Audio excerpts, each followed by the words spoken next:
Welcome to diploma online classes. आज हम पढ़ाएंगे आव्यूहों के प्रकार, टाइप्स ऑफ मैट्रिसेस। जैसा कि पिछले क्लास में मैंने पढ़ाया था, आव्यूहों का संक्रिया यानी कि ऑपरेशन ऑफ मैट्रिसेस या ऑपरेशन ऑन मैट्रिसेस। ठीक है, उसमें हमने योग बताया था, अंतर बताया था तथा गुणन बताया था और उस पर कुछ क्वेश्चन हम लोग किए थे। अब देखते हैं आव्यूहों के प्रकार में। आव्यूहों के प्रकार ये बहुत इंपॉर्टेंट है क्योंकि इसके अनुसार आप बहुत आगे क्वेश्चंस जो आएंगे, जैसे परिवर्त होगा उस जिसमें ट्रांसपोज हम कहते हैं उसे, उसके साथ साथ सिमेट्रिक मैट्रिसेस है यानी कि सममित आव्यूह है। इस तरह से कई क्वेश्चंस आते हैं और हर्मिटियन आव्यूह भी आता है, तो उसको एक्सप्लेनेशन या उस पर जो है जानने के लिए, उसको अधिक अच्छे से जानने के लिए हमें आव्यूहों के प्रकार के बारे में जानना पड़ेगा। तो चलिए आज हम आव्यूहों के प्रकार के बारे में बताते हैं। स्तंभ आव्यूह पहला है, स्तंभ आव्यूह। स्तंभ आव्यूह जिसे हम कॉलम मैट्रिसेस कहते हैं, column matrix, column matrix.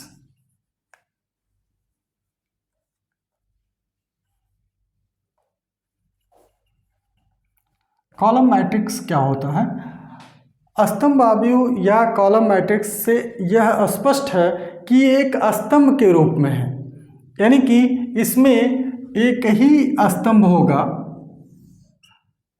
For example अगर हम ले लेते हैं 3, 7, 8, 4, यह एक ही स्तंभ है यानी कि एक ही कॉलम है और कई इसमें जो है पंक्तियां हैं। पंक्तियां यानी कि रो, देखिए 1, 2, 3, 4 रो है, तो इसको स्तंभ मैट्रिक्स कहते हैं, यानी कि यह 4x1 के क्रम का है। ठीक है, 4x1 के क्रम का यह आव्यूह है, इसको स्तंभ आव्यूह या कॉलम मैट्रिक्स कहेंगे। अब इसमें व्यापक रूप अगर देखें हम, व्यापक रूप, तो व्यापक रूप में क्या, जनरल फॉर्म जिसे हम कहते हैं उसको कॉलम मैट्रिक्स में कैसे लिखते हैं? अगर आप जो है कॉलम मैट्रिक्स या किसी मैट्रिक्स को Aij के रूप में व्यक्त करते हैं, जो A जो है एलिमेंट होता है और किस जगह का एलिमेंट है यह I और J डिनोट करता है या प्रदर्शित करता है। इसमें I जो है पंक्ति को बताता है यानी कि रो को और J कॉलम को। तो इस स्थिति में हम देखते हैं यह m इंटू n के जगह m×1 कर दें तो यह हमेशा क्या प्रदर्शित करेगा? यह प्रदर्शित करेगा स्तंभ आव्यूह को या कॉलम मैट्रिक्स को। ठीक है, क्योंकि यहाँ स्तंभों की संख्या 1 हो गई, तो यह स्तंभ मैट्रिक्स, स्तंभ आव्यूह या कॉलम यानी कि कॉलम मैट्रिक्स हो गया। अब इसके बाद दूसरा हम उठाते हैं पंक्ति आव्यूह। दूसरा प्रकार है पंक्ति आव्यूह।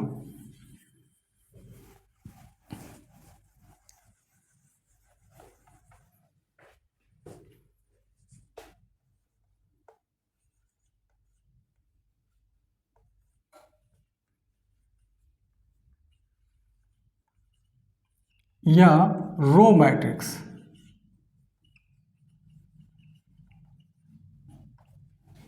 पंक्ति आव्यूह या रो मैट्रिक्स, ये पंक्ति के रूप में होगा, यानी कि इसमें जो है एक ही पंक्ति होगा और इसके कॉलम कई होंगे।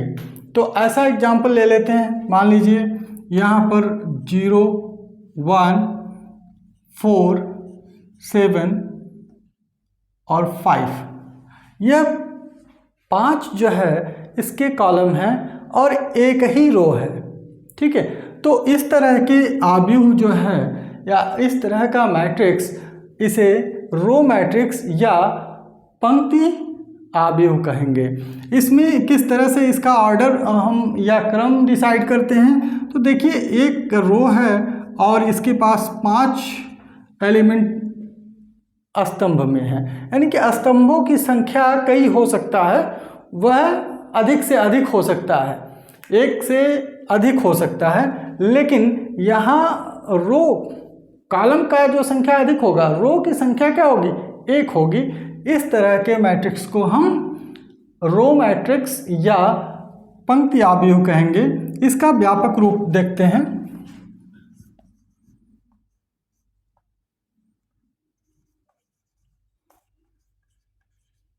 व्यापक रूप इसका क्या होगा, अगर ए आई जे से हम प्रदर्शित कर रहे हैं इसे, तो ए आई जे जो होगा वो यहाँ पर इसका ऑर्डर, मेन ऑर्डर है ऑर्डर 1 इंटू n का होगा, ठीक है। इसे हम पंक्ति आव्यूह या रो मैट्रिक्स कहेंगे।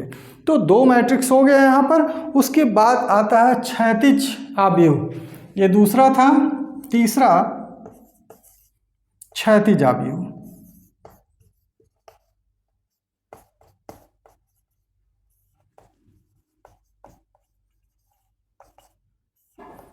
यानी कि horizontal matrix. Horizontal matrix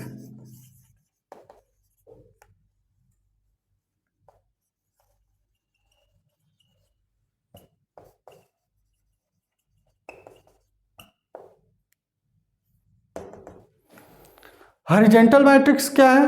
horizontal matrix में कोई खास और डेफिनेशन इसका नहीं होता है, बस ये समझिए कि हॉरिजेंटल कहलाया है तो इसका मतलब जो मैट्रिक्स हैं उसमें स्तंभों की संख्या पंक्तियों की संख्या से अधिक होगी।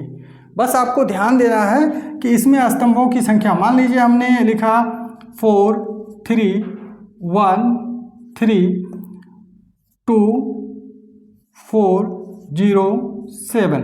यहाँ पर आप देखिए 1 2 3 4 कॉलम हैं, यानी कि स्तंभ आपके 4 हैं, लेकिन रो जो है यानी कि पंक्ति जो है वह आपके पास 2 ही हैं, यानी कि पंक्तियों की संख्या हमेशा स्तंभों की संख्या से कम होता है। तो इस तरह के हम आव्यूह को क्षैतिज आव्यूह या हॉरिजॉन्टल मैट्रिक्स कहते हैं।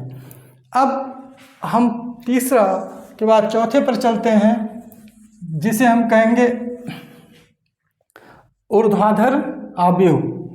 या ऊर्ध्वाधर आव्यूह को क्या कर सकते हैं? Vertical matrix. तो चौथा है ऊर्ध्वाधर आव्यूह।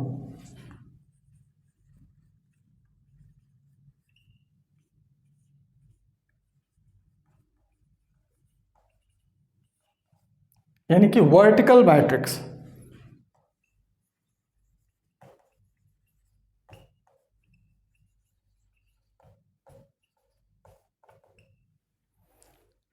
ध्यान दें, यह वर्टिकल है तो आप इसको समझ रहे होंगे। वर्टिकल यानी कि अच्छी तरह से कि जो वर्टिकल कॉलम, वर्टिकल क्या होता है? कॉलम, कॉलम के रूप में हो, यानी कि वहाँ कॉलम की संख्या कम हो जाएगी और रो की संख्या बढ़ जाएगी, यानी कि पंक्तियों की संख्या बढ़ेगी और स्तंभ की संख्या कम होगी। जैसे यहाँ पर हम लेते हैं A C E D और F I J E। अगर इस तरह का अल्फ़ाबेट भी लिख सकते हैं, एलिमेंट अल्फ़ाबेट भी हो सकते हैं, ठीक है। तो इस तरह के अगर आव्यूह में एलिमेंट हैं जिसमें कि आप देखिए रो की संख्या क्या है? 4 है और कॉलम की संख्या 2 है, यानी कि इसमें रो यानी कि पंक्तियों की संख्या स्तंभों की संख्या से अगर अधिक होता है तो इस तरह का मैट्रिक्स वर्टिकल मैट्रिक्स कहलाता है। इसमें आप कैसे लिख सकते हैं, इसे डिफाइन कैसे कर सकते हैं, 4 इंटू 2 का क्रम होगा इसका। आर्डर क्या होगा, मैट्रिक्स का आर्डर या क्रम 4 इंटू 2 का होगा। तो इस तरह के मैट्रिक्स को हम ऊर्ध्वाधर यानी कि आव्यूह या वर्टिकल मैट्रिक्स के नाम से जानेंगे। ठीक है, अब आ जाता है नेक्स्ट पर, और यह नेक्स्ट जो है वर्ग आव्यूह। वर्ग आव्यूह क्या होता है, इसके लिए हम बता देते हैं।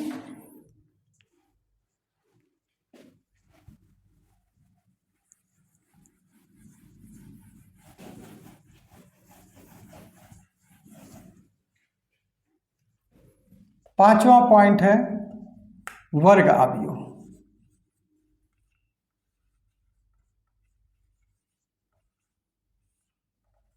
या स्क्वायर मैट्रिक्स।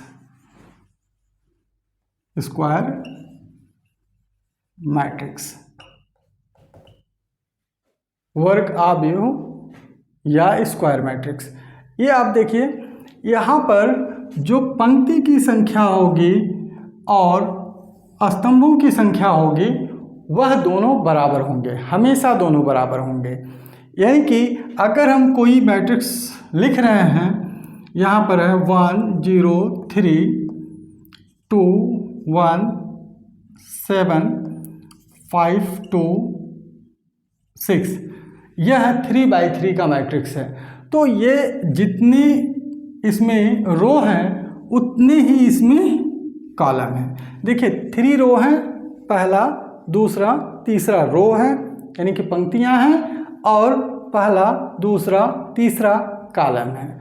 यानी कि इसमें पंक्तियों की संख्या वह स्तंभों की संख्या के बराबर है, यानी कि 3:3 का यह मैट्रिक्स हो गया। ठीक है, इसी तरह से आप 2×2 का भी मैट्रिक्स बना सकते हैं, यह स्क्वायर मैट्रिक्स कहलाएगा। जैसे 1 3 2 5, यह 2×2 का स्क्वायर मैट्रिक्स है। अब इसका व्यापक रूप 4×4 का बनेगा, 5×5 का बनेगा। इसका व्यापक रूप भी आप लिख सकते हैं, व्यापक रूप। तो व्यापक रूप यानी कि जनरल फॉर्म जो होता है स्क्वायर मैट्रिक्स का, वह क्या होगा, Aij n×n आर्डर का होगा।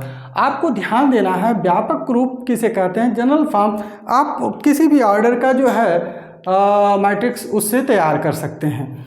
जैसे i और j पर जो भी वैल्यू रखेंगे, n×n है, n जो भी मानेंगे आप, 3 मानेंगे 3 ऑर्डर का होगा, 4 मानेंगे 4 ऑर्डर का होगा, 5 मानेंगे 5 ऑर्डर का। उसी तरह से i की वैल्यू 1 to 4 चला जाएगा अगर 4 ऑर्डर का ले रहे हैं, और j की वैल्यू 1 to 4 जाएगा, तो आपको 4 ऑर्डर का मैट्रिक्स मिल जाएगा। इसीलिए इसे व्यापक रूप कहते हैं। तो यह व्यापक रूप है स्क्वायर मैट्रिक्स का। स्क्वायर मैट्रिक्स में आपको ये ध्यान रखना होगा कि इसका जो डायगोनल होता है, ये डायगोनल जो कि ऊपर से लेफ़्ट टू राइट आता है, लेफ़्ट टू राइट, यह डायगोनल प्रिंसिपल डायगोनल या मुख्य विकर्ण कहलाता है।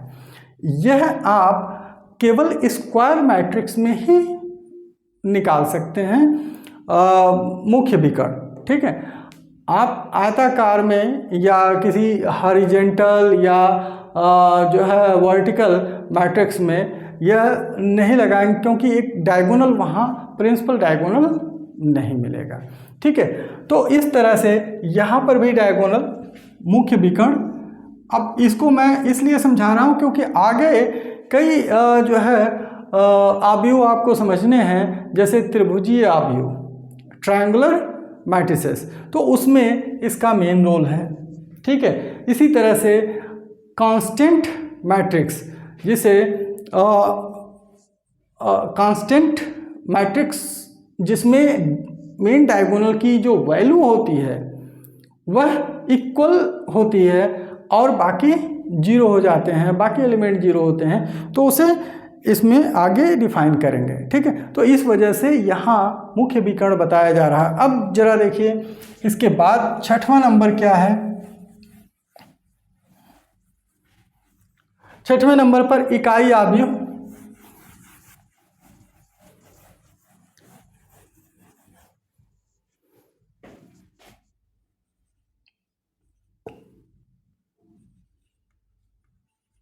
इकाई आव्यूह या इसको तत्समक आव्यूह भी कहते हैं, तत्समक आव्यूह।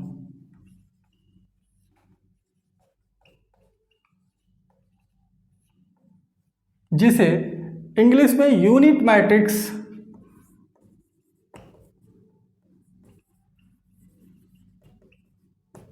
और आइडेंटिटी मैट्रिक्स,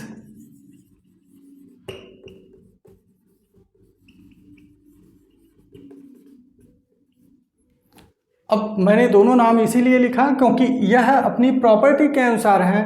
तत्समक जो होगा वह आइडेंटिटी यानी कि एक आइडेंटिटी शो करेगा। अगर किसी आप उसमें मल्टीप्लाई करेंगे या ऐड करते हैं तो उसका आइडेंटिटी वो शो करेगा।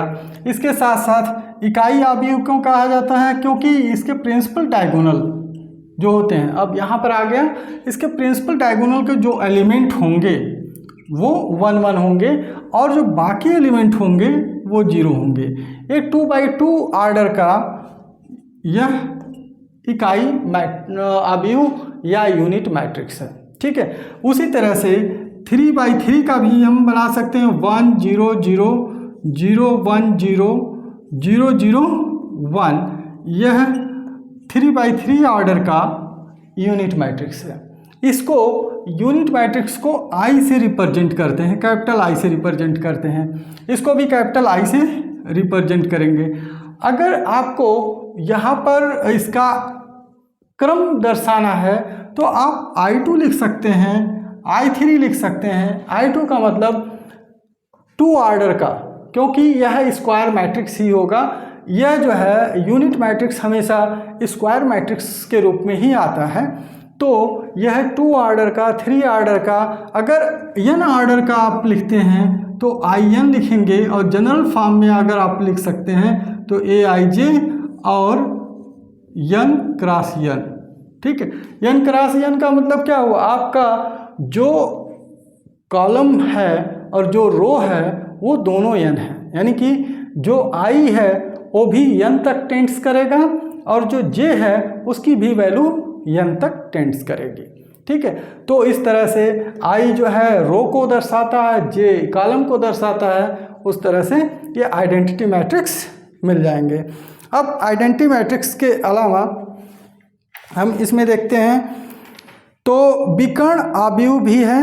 विकर्ण आव्यूह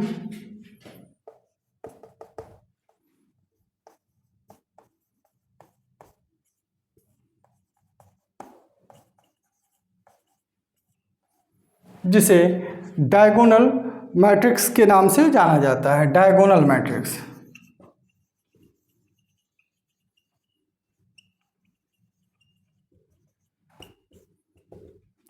इसका डेफिनेशन क्या है, अगर किसी मैट्रिक्स को हम लेते हैं और वह उसके डायगोनल के अलावा और सभी एलिमेंट, सभी अवयव शून्य हों, ठीक है, तो उसे हम डायगोनल मैट्रिक्स कहते हैं।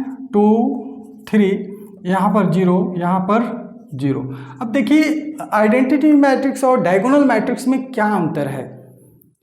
मेन ये चीज़ समझना है कि डायगोनल पर यहाँ कोई भी नंबर है, ठीक है, इवन 1 हो सकता है बट नॉट 1 1, ठीक, तब वो क्या होगा, विकर्ण आव्यूह या डायगोनल मैट्रिक्स। यानी कि यहाँ पर कोई और भी नंबर, कांस्टेंट नंबर हो सकता है, ठीक है, कोई भी नंबर हो सकता है, लेकिन वह इक्वल नहीं है या 1 1 नहीं है, तो हम क्या कहेंगे इसे, डायगोनल मैट्रिक्स। या आप यहाँ पर 3x3 ऑर्डर का अगर ले लें, 3 0 0 0 2 0 0 0 -1, यह भी डायगोनल मैट्रिक्स है, 3x3 ऑर्डर का डायगोनल मैट्रिक्स। अब जो है इसमें एक मैट्रिक्स और आ जाएगा आपका, वह क्या होगा, अदिश आव्यूह या स्केलर मैट्रिक्स। ठीक है, इसी से रिलेटेड है, इसलिए मैं यहीं पर इसको एक्सप्लेन कर दे रहा हूं। ये 8वां है अदिश आव्यूह या स्केलर मैट्रिक्स। अब यहाँ पर देखते हैं अदिश आव्यूह या स्केलर मैट्रिक्स में हम कैसे डिफाइन करते हैं, क्या इनमें क्या सिमिलरिटीज हैं और क्या डिफरेंसेस हैं। इसीलिए मैंने तीनों को एक ही सेम पटल पर लाने की कोशिश किया है, एक ही पेज में इसे समझा रहे हैं, जिससे कि इन सब में समानताएं और जो डिफरेंसेस यानी कि भिन्नताएं हैं वो आपको समझ में आ जाए। तो यहाँ पर आप देखें कि स्केलर मैट्रिक्स तब कहलाएगा अगर कोई भी मैट्रिक्स उसका डायगोनल, प्रिंसिपल डायगोनल अगर सेम हो रादर देन वन के बजाय कोई भी नंबर हो और वो सेम नंबर हो और यहाँ पर 0 0 हो, तो इस तरह के आव्यूह को अदिश आव्यूह कहेंगे। ठीक है, यहाँ पर डिफाइन है, क्योंकि जब 1 1 हो जाएगा तो यही अदिश आव्यूह आपका इकाई आव्यूह में परिवर्तित हो जाएगा।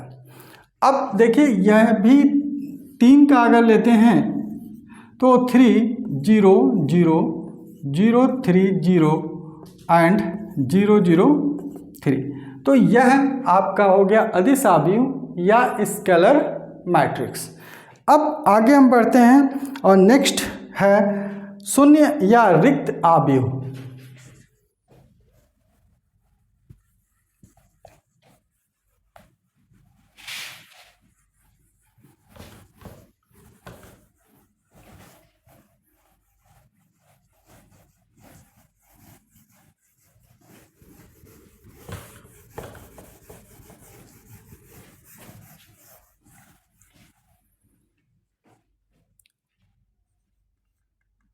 शून्य या रिक्त आव्यूह, जिसे 0 और नल मैट्रिक्स कहा जाएगा। 0 और नल मैट्रिक्स। अब देखिए इसके नाम से ही क्लियर हो गया कि यह जो है इसके सभी एलिमेंट शून्य होने चाहिए या 0 होने चाहिए। ठीक है, तो अब देखिए कोई भी आप आव्यूह ले लें, 0 0 0 0, यह 0 मैट्रिक्स हो गया। अब देखिए यहाँ पर 2/2 का था, अब अगर दूसरा हम लेते हैं 2/3 का तो भी 0 मैट्रिक्स कहलाएगा, यानी कि 2/3, इसमें 2 रो और 3 कॉलम्स हैं। तो यहाँ पर जो है ये भी 0 मैट्रिक्स, यानी कि इकाई आव्यूह अगर देखें हम जिसको यूनिट मैट्रिक्स या आइडेंटिटी मैट्रिक्स कहें, उसके साथ साथ हमने अदिश आव्यूह देखा और विकर्ण आव्यूह देखा, ये सभी जो है स्क्वायर मैट्रिक्स होना आवश्यक था। लेकिन यहाँ पर 0 मैट्रिक्स या नल मैट्रिक्स का जरूरी नहीं है कि स्क्वायर मैट्रिक्स में ही हो, यह रेक्टेंगुलर मैट्रिक्स में भी हो सकते हैं। यानी कि कहने का मतलब यह क्षैतिज भी हो सकते हैं, ऊर्ध्वाधर भी हो सकते हैं, यानी कि इनमें पंक्तियों की संख्या जरूरी नहीं है कि वह स्तंभों की संख्या के बराबर हो। तो ये आप डिफरेंसेस देख लीजिए यहाँ पर। उसके बाद अब जो है नेक्स्ट त्रिभुजीय आव्यूह, यानी कि ट्रायंगुलर मैट्रिक्स।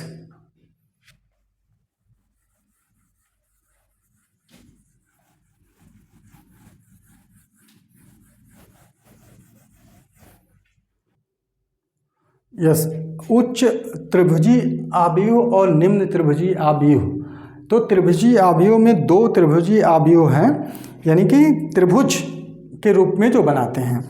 तो अब देखिए त्रिभुजीय आव्यूह यानी कि ट्रायंगुलर मैट्रिक्स,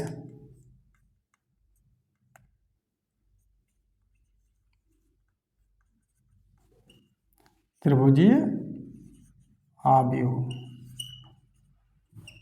यानी कि ट्रायंगुलर मैट्रिक्स।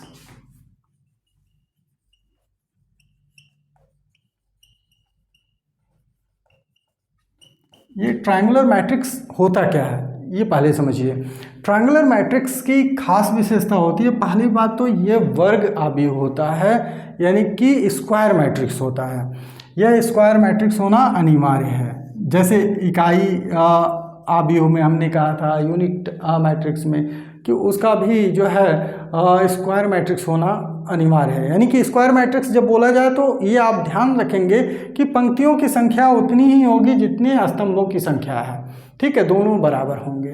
तो अब देखिए यहाँ पर हमने अगर कोई स्क्वायर मैट्रिक्स लिया और किस तरह का, अगर 3 4 5 0 2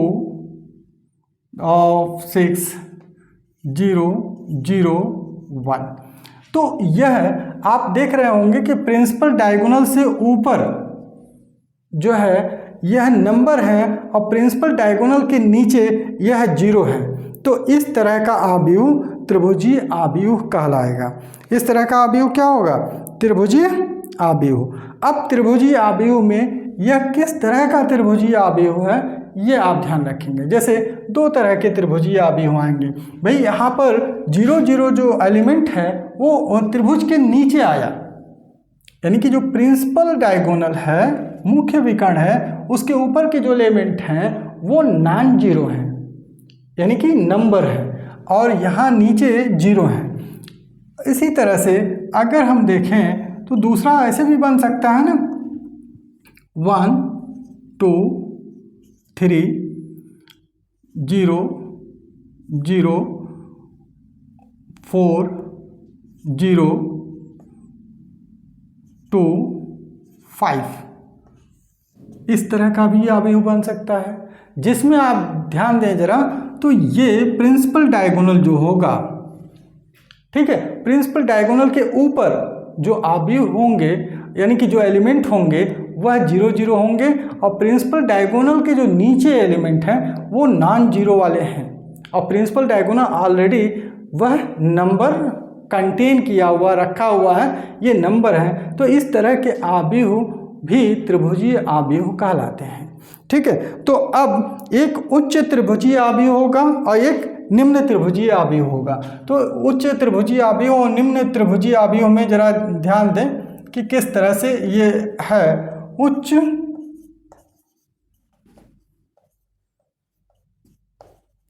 त्रिभुजीय आव्यूह,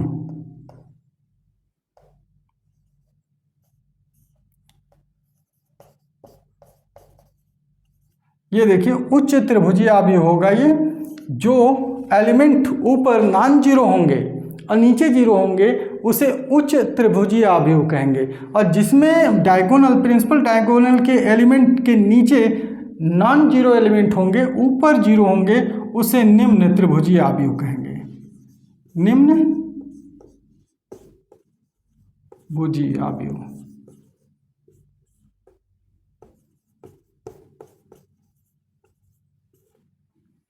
उच्च और निम्न त्रिभुजीय आव्यूह, इस तरह से इसे डिफाइन करेंगे। तो यह आव्यूह के प्रकार हो गए। इसमें एक आव्यूह और आप पढ़ सकते हैं, समान आव्यूह या इक्वल मैट्रिक्स। ये एक इम्पॉर्टेंट है पार्ट है, समान आव्यूह या इक्वल मैट्रिक्स। हालांकि इससे रिलेटेड क्वेश्चन मैंने कल लगवा दिया था, इसको भी जान लें आप। समान आव्यूह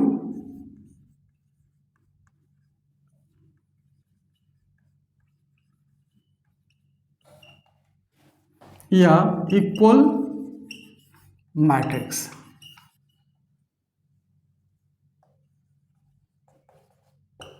समान आव्यूह या इक्वल मैट्रिक्स यहाँ पर होगा।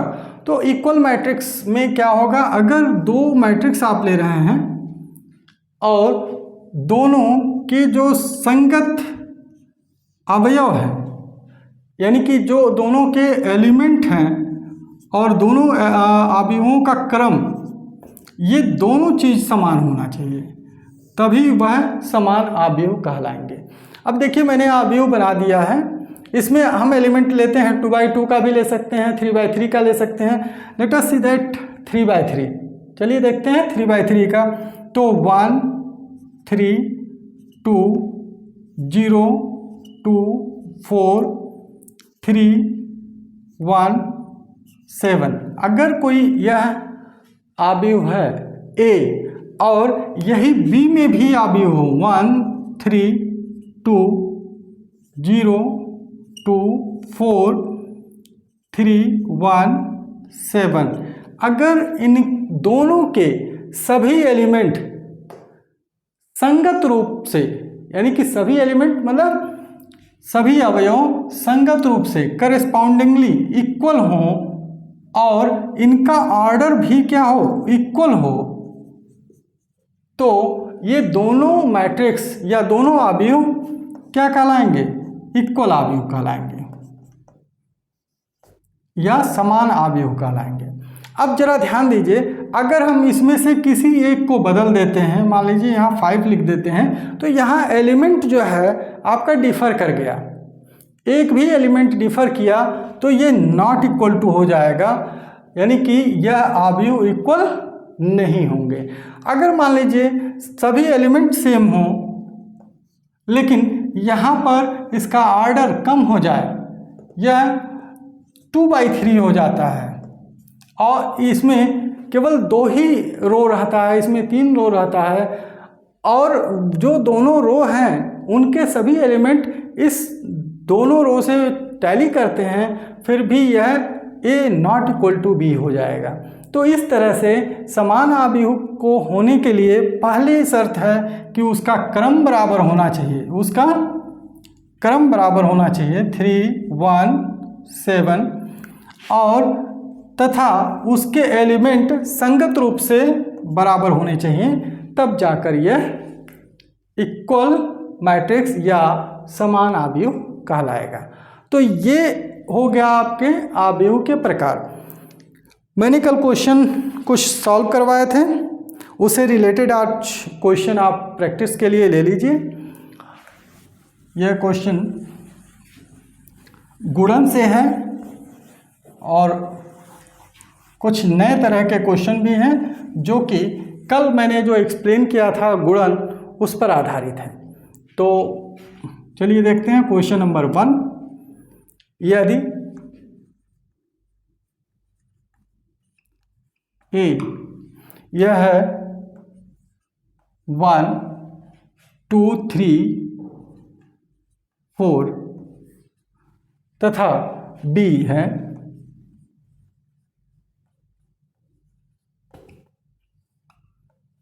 5 6 7 8, तो आपको बताना है कि A इंटू बी, तो दिखाइए। तो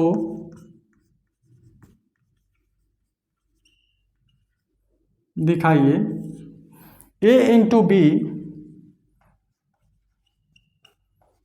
A into B not equal to B into ए।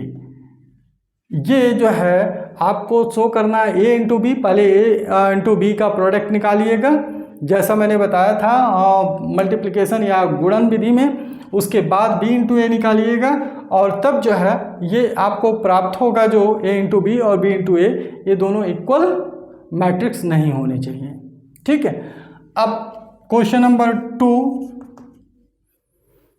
यहाँ यदि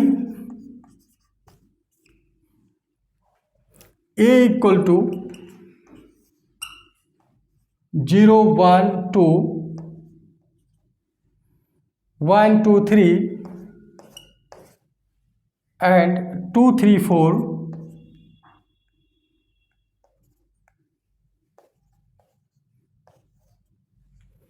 तथा B इक्वल टू 1 -2 -1 0 2 -1 है, तो क्या करना है, ए बी का मान ज्ञात करें। तो यानी कि ए डॉट बी या ए इंटू बी का मान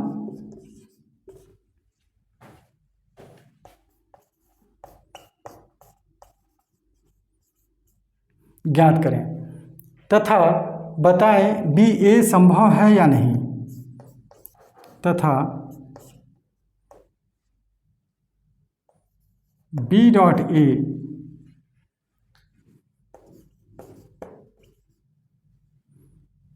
संभव है कि नहीं।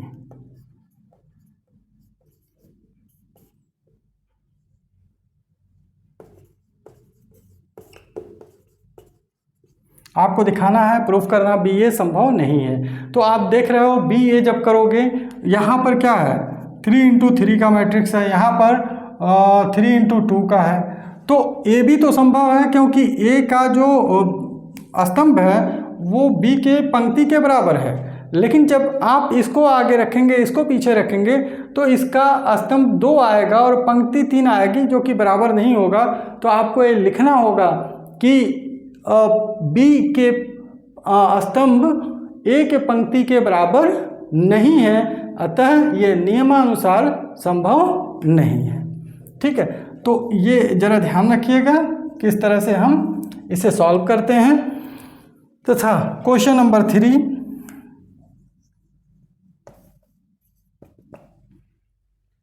यदि a -1 -1 1 2 2 -2 -2 इट्स -3 -3 3 -3 -3 3 तथा b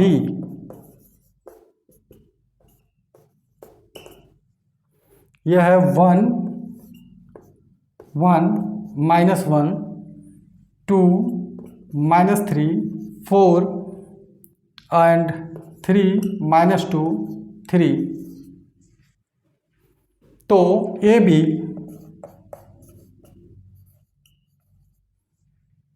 का मान बताएं।